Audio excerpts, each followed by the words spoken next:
All right, we are back. We're here with another episode of the Ricecast. My name is Anthony Russo. We are in Clearwater, Florida, sitting with the one and only Dr. Pastor Willy Rice. Pastor Willy, how are you today? Doing well, thank you. And, great time of year. Summer's right around the corner. Right around the corner. Starting to feel it outside a little bit. You're definitely starting to feel it down here. Getting a little warm. The coats are getting dusty in the closet at this point.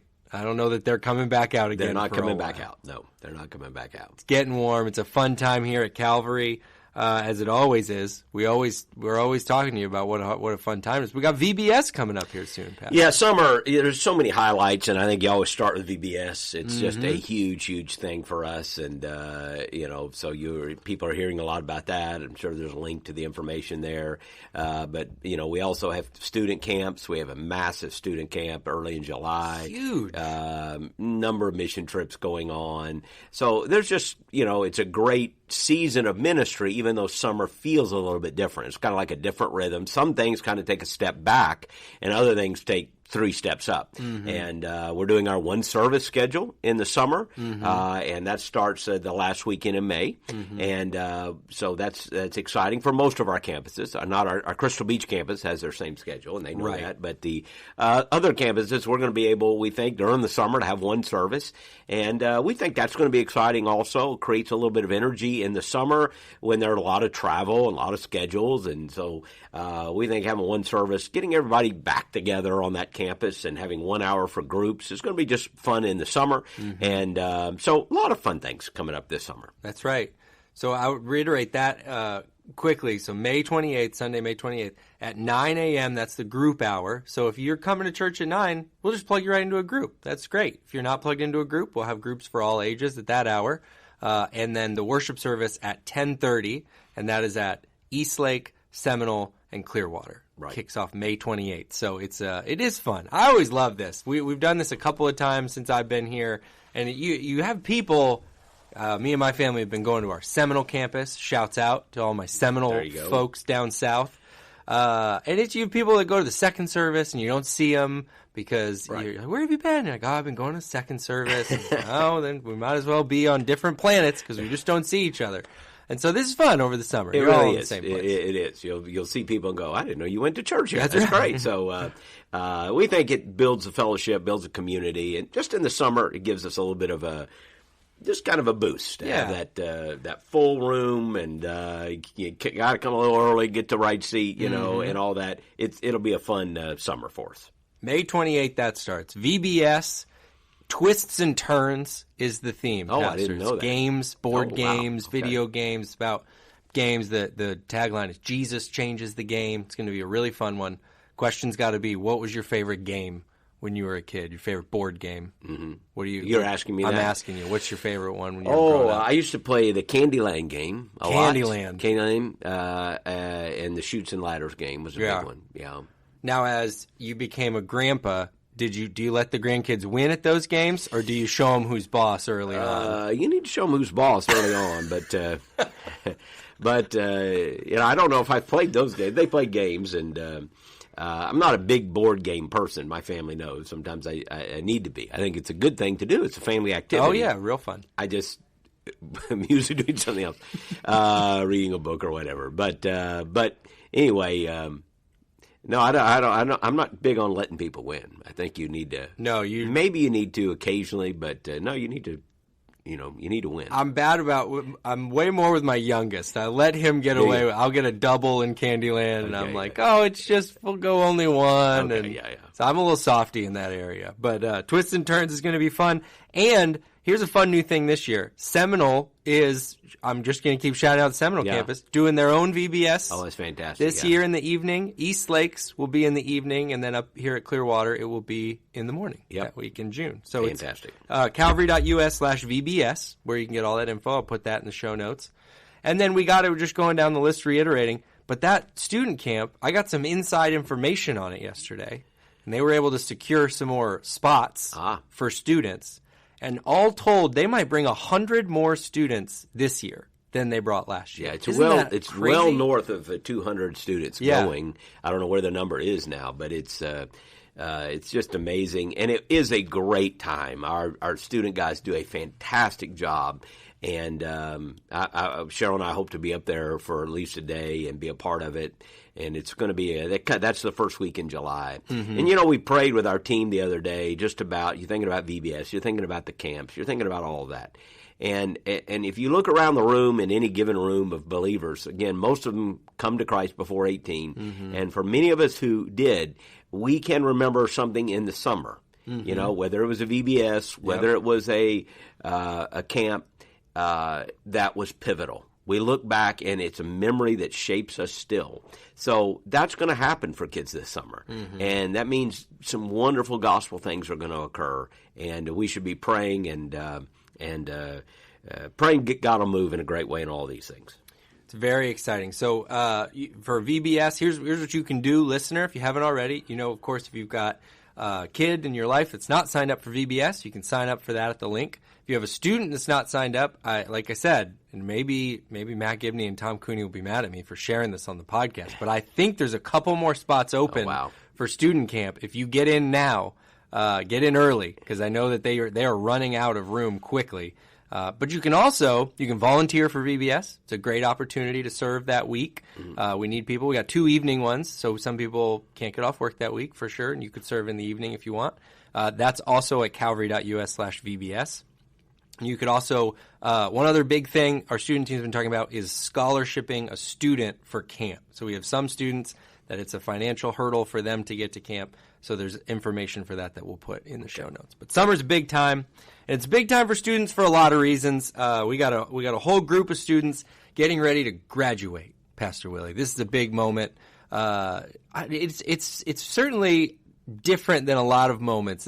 Graduating high school feels like a big moment. I think it's the biggest graduation. I mean, a lot, when you graduate from college or graduate school or something, and now, of course, they have them in middle school and elementary school. But the high school graduation to me is the big deal. And I always paraphrase the Winston Churchill line, they used, where, you say, this is not the end. It's not even the beginning of the end.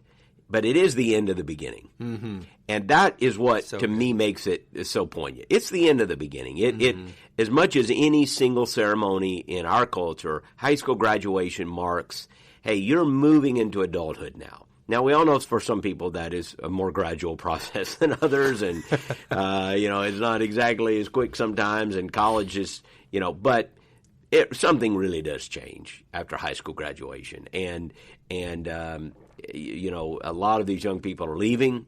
They're going other places. Some stay in our area, but it changes after high school. So for us, I think for parents, for grandparents, it's always an emotional day. I talked to one of our moms the other day. I could call her out, but here at the church, and she was with her son, and he's graduating, and she said, and she's already weepy, and you go through that every year. But I get it; it's an emotional thing. Yeah. And I remember when Stephen, our youngest, was the last one to graduate. All three of them, Amanda, Anna, but then you get to your last one.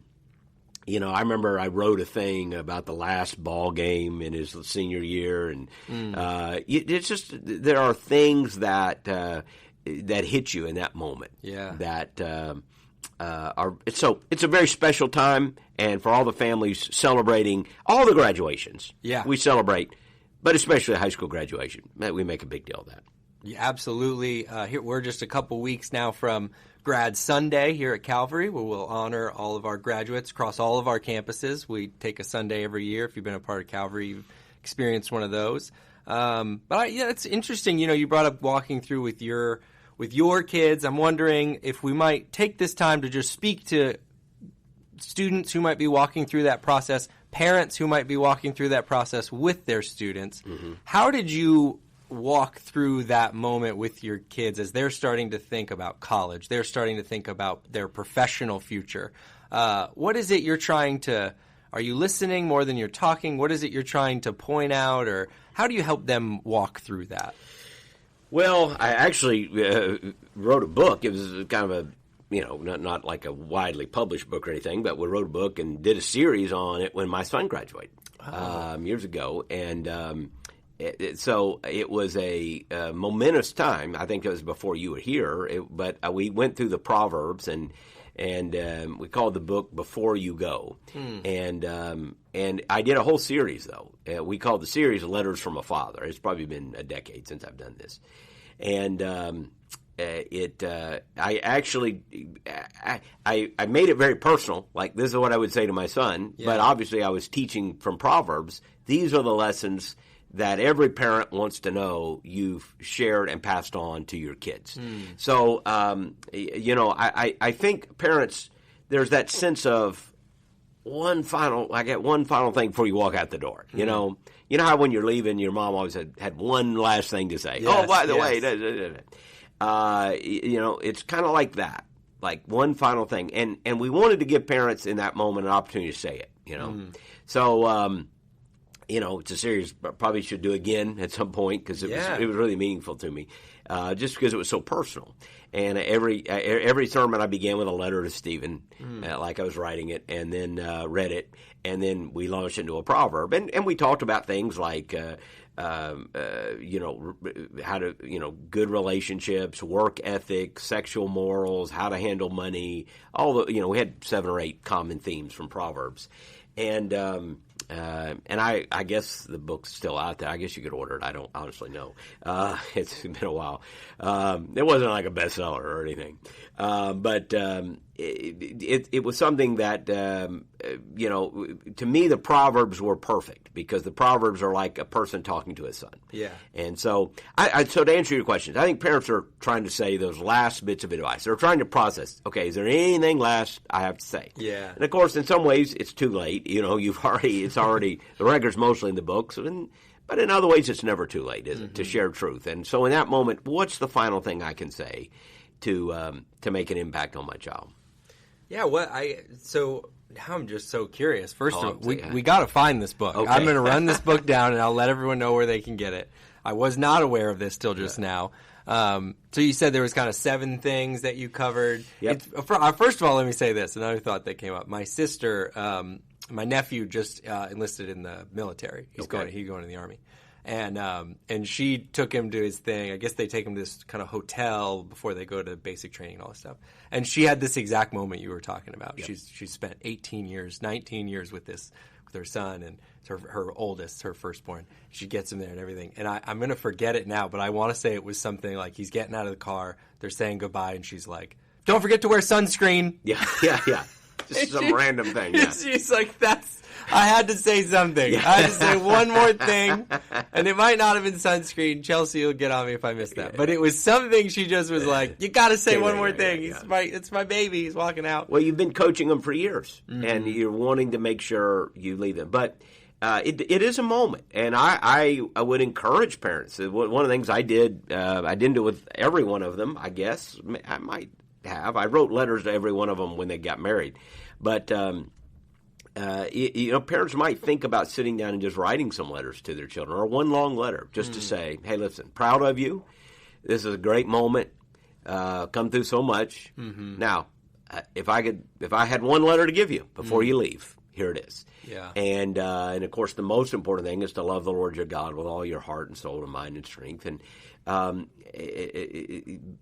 there are truths you want to say to them, and put it in a letter. Say something that I think it will mean a lot to your children. So anyway, it's a special time, and there's a lot to say. Yeah, I'm curious. So I know you said that series. It was Stephen. He's your youngest, you said. Yes. Yeah. And so with those final things you're trying to say, are they different from kid to kid? Like, is there like, I feel like this kid has kind of got this bit a little bit more, but I really want them to hear this. Well, it could be. They're all different, of course. But I think when I thought of that series, I thought there were some major themes that every parent would want to say. And obviously maybe a little different if you're talking to a son or a daughter. But they're major themes about character counts, and just life lessons. And that's what Proverbs is just guidance for life. And it from one generation to another. I remember when I taught the series, it's like over and over again he uses my son, my son, my son. Yeah. So whether he was speaking to a biological son or to a son in sense of a mentor, mentee relationship. The idea is this older generation passes down wisdom, and that's what we should do. So I think one of the encouraging things I would say is to parents to write a letter to your son or daughter and say, here are the, if I summed it all up, I had one more speech to give you. It probably wouldn't be about sunscreen. It would, as important as that is. It's important. And hey, moms are going to coach you all the way into the dorm room. That's what they do. But you're also thinking, did I say the things that really need to be said? Yeah. Here's how you treat other people. Here's how you, here's some life lessons about money. Here's some truths about sex. Here's some truths about, how to choose the right people to be your friends and those kinds of things. Yeah. So it's a pivotal time in life for sure. How about for you dealing with some of those functional decisions? Were your kids pretty well like, I'm graduating high school, I'm going to do this? They were. I want to go be this. Yeah, we career. never had, all of our kids were ready to launch pretty good. They were all ready to go, and they did leave home and go off to college, every one of them.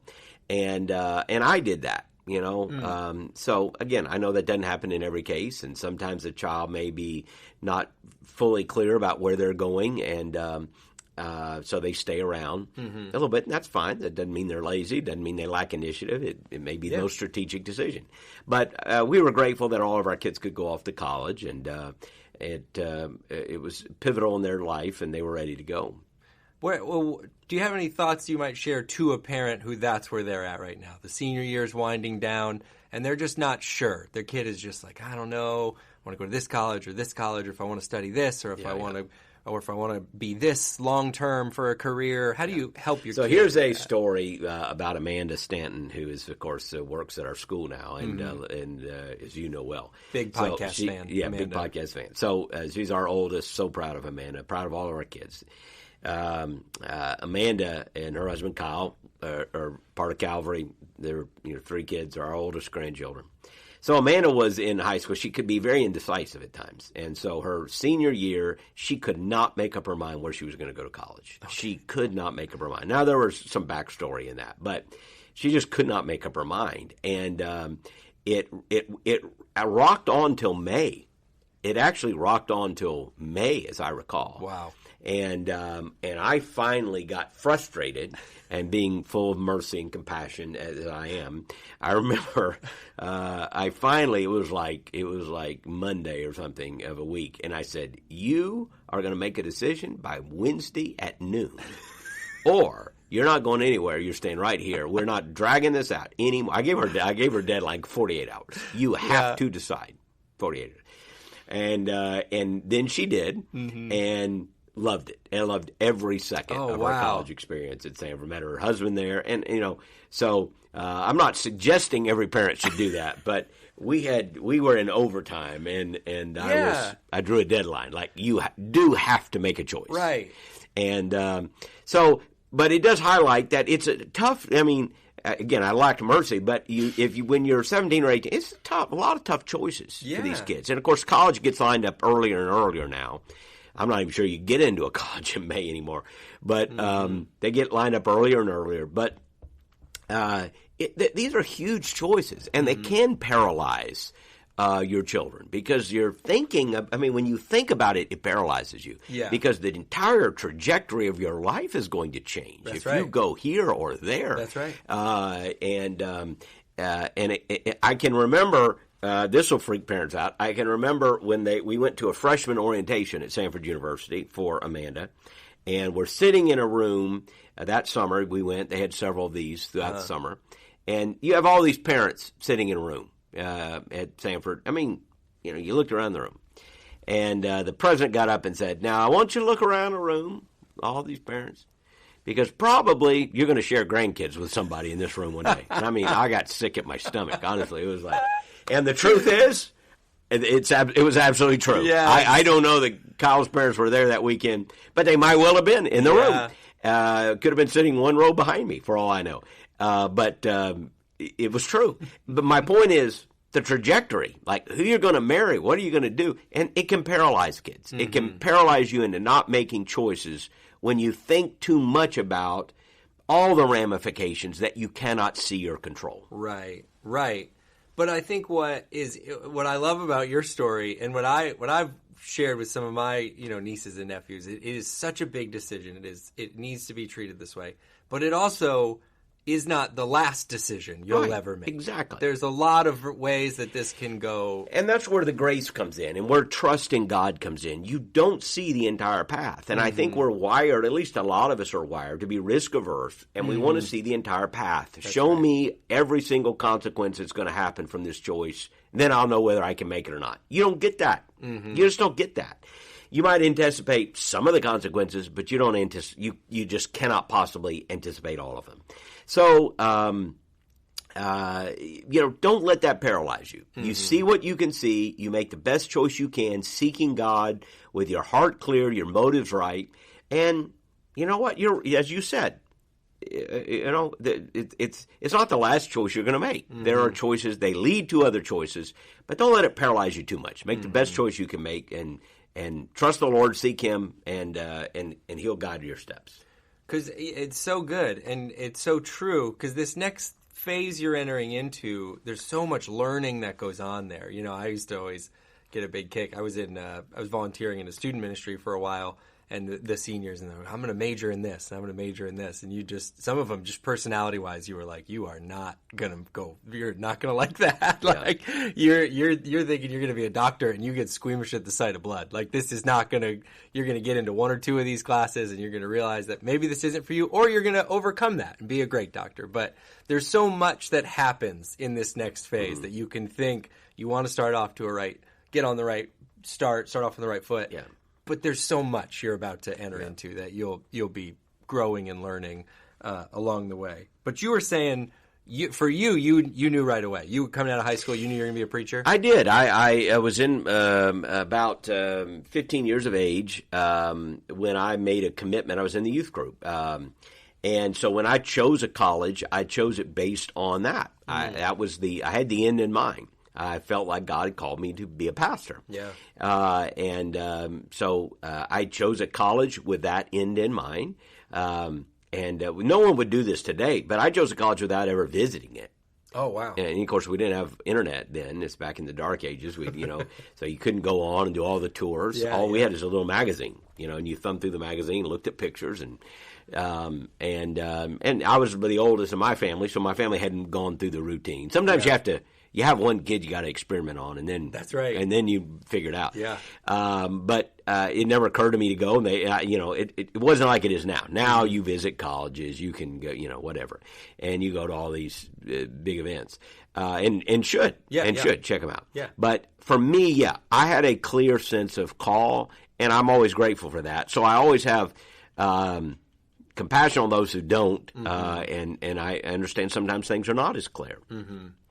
So this is another thing we obviously lean into heavy here at Calvary is students or people at a young age responding for a call to ministry. Yep.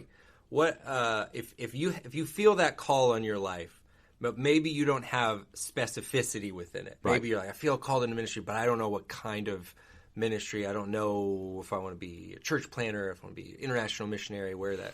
What are some, maybe I'm a high schooler, I'm finishing up high school, I'm going to that next step, I want to respond, I want to nurture that call into ministry. What might you say to that person or that parent trying to guide that? Yeah, I think, and this is true for things beyond ministry too. I think, just where's my vote, because I want to serve God, I want to live for God, and what?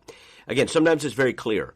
And then other times people are struggling with it. I would say a couple of things. One, you look at the shape. This is the old purpose-driven acrostic used. Spiritual gifts, heart, ability, personality, experiences, shape. You look at your own shape. How has God shaped you? How has He built you? What are you wired for? Sometimes when you look at the form, you can see the function. So how has God wired you? What is it you get excited about? What is your heart passionate about? What is you're good at? You look at things that you can do, and you seem to do them okay. You did it, and people said, "Hey, you did pretty good at that."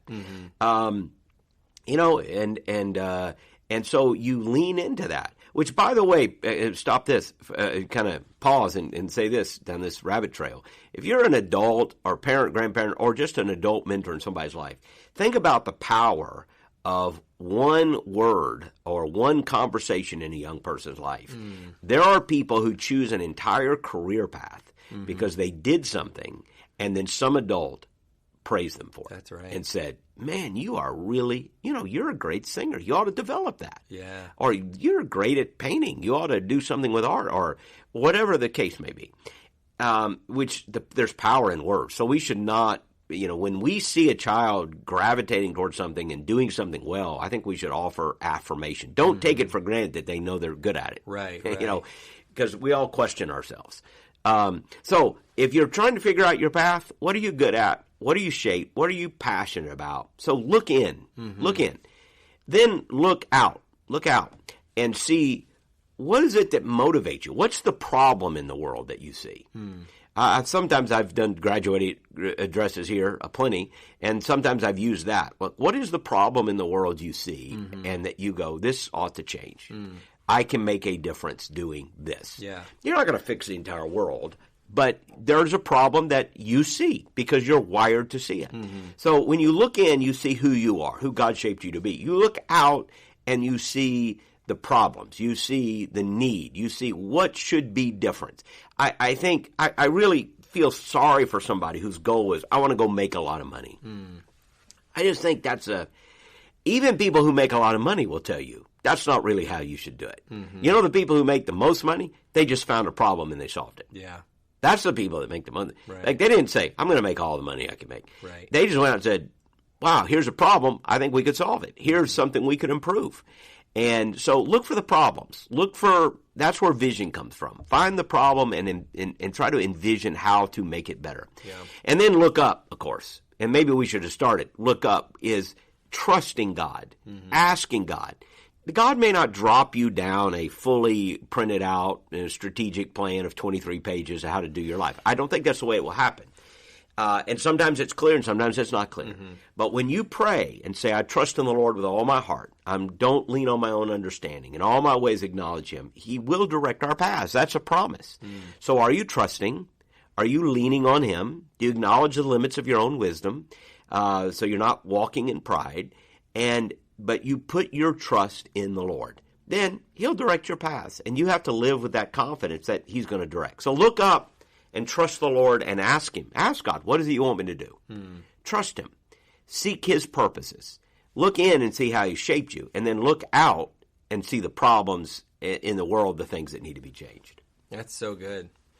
Is there anything kind of as we start to wrap up that you, I guess I'm sure there's something, but about this younger generation that excites you when you think of the future of the church, the future of our faith, when you look at students in student ministry, the interns, apprentices we have here in our pipeline and stuff like that. What excites you about that next generation? I just think the fervor of their faith, the intensity of it, you just see something happening among this younger generation. We've seen these spiritual moves in various campuses. Yeah. I think there's a hunger for something real, something powerful. And I think in a culture that has devalued religious faith, devalued Christianity in particular, and has left us in this moral confusion and this materialistic confusion, there are a lot of college students who are thinking, I want something different. I'm not just interested in going on spring break and getting drunk. Right. I'm not interested in pursuing a life where I can sleep with as many people as possible. Some of them have tried those paths, and then they just go, it's a dead end. It's a dead end. There's got to be something bigger. There's got to be something greater. And so what I mean is that in the midst of the cultural confusion, the young people who are turning to the Lord are serious about their faith. They do not want superficiality. They want depth. They want doctrine. They want to be challenged. And I'm encouraged by that. I'm encouraged by that. So I'm praying, and one of the reasons we're leaning in the way we're leaning in at Calvary is that we're praying that God will raise up champions for this next generation of leaders in the church and in the kingdom of God, and that excites me the most. Yeah, absolutely. Okay, last bit here. Final word. The class of 2023. Here we are. We're at the end of the graduation ceremony. Pastor Willy, you are the commencement just a brief commencement speaker here at the end. Do you have any final words for the class of 2023 graduating this year? Other than sunscreen. Sunscreen. Don't sleep on it. It is important. Here in Florida, yeah. Take it from two bald guys. Sunscreen is key. I would go to Ecclesiastes where Solomon writes a book. We think it's Solomon. There's difference of opinion on that. But at the end of his life, looking back, and I've often said Ecclesiastes is a very weird book. It's been a while since we've taught through it, but I've loved it. And in essence, Solomon speaking to a graduating class almost. It's like he's speaking to another generation saying, let me tell you what I've learned. Yeah. Now, you have to understand the context of where he's speaking from or it can mess you up. But right at the end of the book of Ecclesiastes, he literally says, now this is the sum of the whole matter. Fear God and keep his commandments. And I think if I just said one thing to the graduating class, it would be, look, fear God. And that, of course, means to reverence God, to worship God, to love God, to honor God. I know that you've heard us say that. You would expect us to say that here. But that's what I would say the final say. If you fear God, you love God, you serve God, the problems are going to get fixed. The mistakes are going to get worked out. You're going to make mistakes, yeah. But if you fear God, it's going to be okay. Yeah, you're going to get right. And keep his commandments. God's word is true. His law is true. So honor God, fear God, and keep his commandments. There's no better advice than that. Yeah. And then if you, whether you go to this school or that school, God's got a plan for you. Okay, God's got a plan. You go to wherever. But if you fear God and keep his commandments, you're going to find him. You're going to find a purpose for life that is transcendent, that's meaningful, that's impactful, and it will change your life. So that would be the thing I would say. Fear God and keep his commandments. It's pretty good. It's pretty good, Pastor. I think that's where we'll just go ahead and land the plane there. After you and King Solomon, I don't know what else there is. What else is there to add to all that? But it's great, and like I said, here in a couple weeks we're going to honor our grads here at Calvary in our service. We're looking forward to that. We know this is a fun season. Celebrate, look back, enjoy this time. It's all those things we said. It's important. You're making decisions, but it's also a great time to reflect on the last 4 years, the last 12 years of your education. It's a fun time. I hope that you can enjoy it. We bring this up occasionally, but we're only a couple of years removed from where there was no graduations, there was no parties, there was nothing. So this graduating class lived through a lot of that. You're probably a freshman, sophomore as that was happening. So 3 years ago, yeah, enjoy 3 years this. ago, yeah, absolutely. Enjoy this, and we love you, and we'll be back here with another Ricecast episode very soon.